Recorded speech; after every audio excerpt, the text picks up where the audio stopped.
الحەمدوللا دوای ساڵێک و نزیکی 7 مانگ ئەمڕۆ بە بەڕێز بڕیاری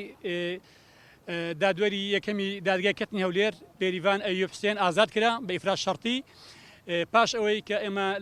لەگەڵ ئەوەی کۆمەڵێک تێبینیمان هەبوو لەسەر ئەو ماوەی کە حکم بوو بۆ ماوەی 2 ساڵ بەڵام خۆشبەختانە ئەمڕۆ دوای ئەوەی کە راپۆرتی بەڕێوەبەرایەتی چاکسازی ژنان و منداڵانی هەولێر هەروەها راپۆرتی بەڕێز ئەندامی داواکاری گشتی لە زیندانی چاکسازی توێژەری کۆمەڵایەتی هەروەها ئەو بەڕێزانەی کە هەموو ڕۆلیان هەبووە لە ئازادکردنی بێریڤان خان سوپاسی هەمویان دەکەین و سوپاسی بەڕێز دادوەری یەکەمی دادگای کەتنی هەولێر دەکەین کە ئەمڕۆ بڕیارەکەی دەرکرد بێریڤان خان ئازاد کرا کە بە پێی مادەیەک لە یاسای ژمارە 21 ساڵی 2023 پەرلەمانی کوردستان حکم کرابوو بۆ ماوەی 2 ساڵ. خادو بێریڤان بۆ ماوەی 2 ساڵ زیاترە کە لە زیندانە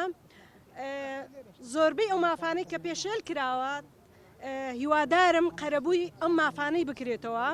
شیرازەی خێزانیەتی تەندروستیەتی چونکە هەمومان زانیمان کە بێریڤان بێ تاوانە هیچ تاوانێکی نەسەلمێنرا لێرەدا داوا ئەەکەم کە هەمومان هاوکاری بین بۆ قەرەبووکردنی مافەکانی بێریڤان. دادگای 16 مانگ دانیشتنی دادگای پێنج کەسەکەی ئەوەی شیلاتزێ جیراوەکانی بادنیانی شارۆچکەی شیلاتزەیە 16 مانگ ئەمە لە چاردەی چارەوە بریکارنامەی تایبەتمان لێرە ڕەوان کردێ بە ئیمزای دادوەری بەڕێزی دادگای تاوانی دوی هەولێر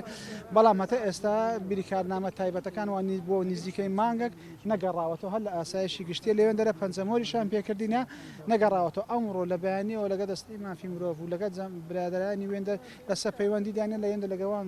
بە تەلەفۆن قسەیان کردی هەمومان بەچین بریکارنامەکەی وەگرنەوە دەر تەلەفۆن هەر ناگرن و وەرمان نەگرتەوە.